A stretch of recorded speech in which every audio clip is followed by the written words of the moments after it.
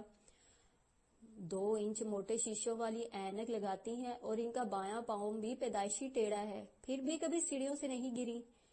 وہ بالوں بھرا ہاتھ اب بھی آپا کے ہاتھ کو سہلا رہا تھا. وہ دروازے کو دیکھنے لگا. چوبی دروازے پر منبت کاری کی گئی تھی, ایک الٹی قوس اور ایک سیدھی, جن سے ننھی کونپلیں پھوٹ رہی تھیں. وہ کوسوں کو گننے لگا, اوپر سے نیچے پھر دائیں سے بائیں. آپ کو دوبارہ ڈاکٹر کے پاس جانا ہو تو رکشوں میں دھکے کھانے کی ضرورت نہیں, میں گاڑی لے کر حاضر ہو جاؤں گا. پھر کہہ رہا ہوں زیادہ دیر بیمار رہنے کی اجازت ہرگز نہیں ہے. آپ کے بغیر تو سارا اسکول سونا لگتا ہے ہمیں. دروازے پر بنے ابرواں نکوش پھیل کر بدوضع ہونے لگے. ان کے جانے کے بعد وہ آپا سے بولا, آپ مجھے فون نہیں کر سکتی تھی؟ جب شوکت صاحب موجود تھے تو تمہیں پریشان کرنے کی کیا تک تھی؟ آپا نے تکیے پر سر رکھ کر آنکھیں موند لیں. جتنے روز وہ چلنے پھرنے کے قابل نہ ہوئی, شوکت صاحب تیمارداری کے لیے آتے رہے. کبھی موسمی پھلوں سے لدے ہوئے آتے تو کبھی مٹھائی یا کیک لے آتے, اور آ جاتے تو پھر جانے کا نام نہ لیتے, یوں جیسے آپا کی بیمار پرسی کے سوا ان کے پاس دنیا میں کوئی کام ہی نہ ہو. ان کی موجودگی میں عمر کے لیے پڑھنا یا کوئی بھی کام کرنا ناممکن ہو جاتا. وہ اتنے زور سے کہہ لگاتے اور ایسے بے تکان بولتے کہ اسے پاگل لگنے لگتے. وہ آپا کے اسکول کے پرنسپل تھے اور گزشتہ برس ان کی بیوی نے جو نفسیاتی مریضہ تھی خودکشی کر لی تھی. وہ بے اولاد تھے اور ان دنوں تنہا زندگی گزار رہے تھے. یہ اسے آپا نے بتایا تھا. وہ پہلی بار آپا کے اسکول آیا تھا. صبح جاتے ہوئے وہ کہہ گئی تھی کہ اسکول کے بعد اسے کچھ خریداری کے لیے بازار جانا ہے, لہٰذا وہ کالج سے فارغ ہو کر اسکول پہنچ گیا تھا. چپڑاسی نے تعارف اور آنے کا مقصد پوچھنے کے بعد اسے میل اسٹاف روم میں بٹھا دیا. چھٹی کتنے بجے ہوگی؟ چھٹی تو 1:30 بجے ہوگی, لیکن وہ تب ہی آئیں گی جب پرنسپل صاحب انہیں چھٹی دیں گے. اس کے لہجے میں کوئی ایسی بات تھی جس نے عمر کو چونکا دیا. وہ سوالیہ نگاہوں سے اسے دیکھنے لگا. میرا مطلب ہے کہ وہ اپنے تمام پیریڈ پڑھا چکی ہیں اور اس وقت پرنسپل صاحب کے آفس میں موجود ہیں. میں اطلاع دے دیتا ہوں. وہ وضاحت کر کے پلٹ گیا تھا. جنوبی دیوار کے گوشے میں نصب دروازے کا پٹ آدھے سے زیادہ کھلا تھا اور شنگرفی پردہ چھت کے پنکھے کی ہوا سے پھڑپھڑا رہا تھا. شاید وہ فی میل اسٹاف روم تھا, کیونکہ 2 عورتوں کے بولنے کی آوازیں اس کے کانوں تک پہنچتی تھیں. شوکت کا بس چلے تو جملے کا باقی حصہ تیزی سے گھومتے ہوئے پنکھے نے اچک لیا. سائنس ٹیچر ارشد, رنگے ہاتھوں پکڑ طلاق تک بار گھناؤنا کردار.